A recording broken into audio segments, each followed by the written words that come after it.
visittemples.com அப்படிங்கிறது கோவில்களை பற்றி ஒரு வலைதளம், அதாவது வெப்சைட் ஆகும். இன்னைக்கு இந்த visittemples.com மூலியமா நம்ம திருவள்ளூர் மாவட்டத்தில் இளம்பயங்கோட்டூர் அப்படிங்கிற ஊரில் உள்ள ஸ்ரீ தெய்வநாயகேஸ்வரர் கோயிலை பற்றி தெரிஞ்சுக்க போகிறோம். இப்போ சமீப நாட்களாக இந்த இளம்பயங்கோட்டூரை பலரும் எளிமையான் கோட்டூர் அப்படின்னு அழைக்கிறார். இந்த இளம்பயங்கோட்டூருங்கிறது திருவள்ளூர் மாவட்டத்தில் பேரம்பாக்கம் பக்கத்தில் அமைஞ்சிருக்கிற இடம். இந்த கோவிலோட முழு பேரு ஸ்ரீ கனக குசாம்பிகை சமேத ஸ்ரீ தெய்வநாயகேஸ்வரர் கோயில். இந்த கோவிலோட மூலவர் பேரு தெய்வநாயகேஸ்வரர். இவரை தெய்வநாதேஸ்வரர் அல்லது ஸ்ரீ அரம்பேஸ்வரர் இது மாதிரி பேராலையும் அழைக்கிறான். அதே மாதிரி அம்பாளோட பேரு ஸ்ரீ கனக குசாம்பிகை.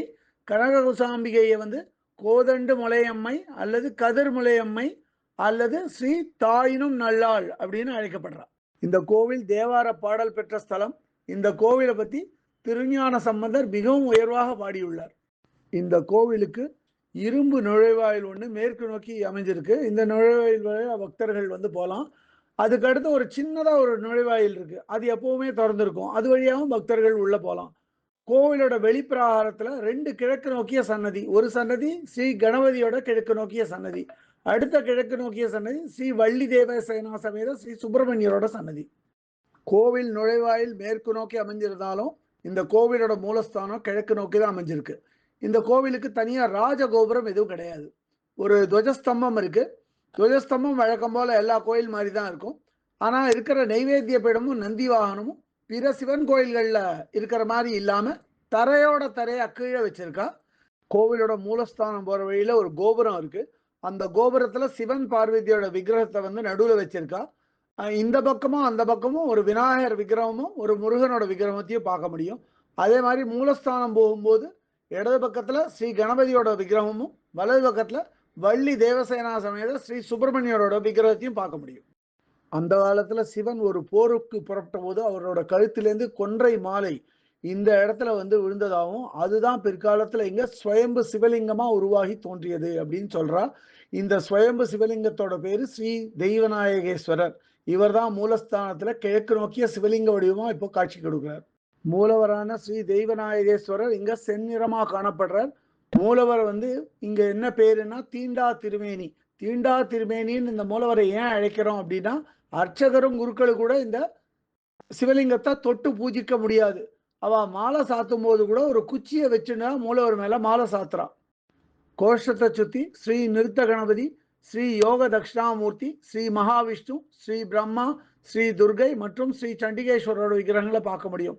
இந்த கோவில்ல ஸ்ரீ யோக தட்சிணாமூர்த்தியோட சன்னதி மிகவும் பிரபலமான சன்னதி. இவருக்கு வரும் பக்தர்கள் கூட்டமும் கொஞ்சம் ஜாஸ்தி தான். மூலஸ்தான மண்டபத்தோட உட்புற சுற்றுச்சுவர்களில் வால்பேப்பர்னு சொல்லுவா, வர்ண தாள்கள். அதில் சிவன் பார்வதி காட்சியளிக்கிறா. பக்கத்திலேயே முருகன் பஞ்சமுக விநாயகர்லாம் வச்சிருக்கு. அதை அந்த வால்பேப்பரை செவுத்துல ஒட்டி வச்சிருக்கா. பார்க்க ரொம்பவும் பிரமாதமாக இருக்கு. அதே மாதிரி மூலஸ்தானத்தை பார்த்த மாதிரி ஒரு சிவசூரியனோட விக்கிரகம் காணப்படுறது. இந்த கோவிலில் வடக்கு நோக்கிய ஒரு 4வர் சன்னதி இருக்கு.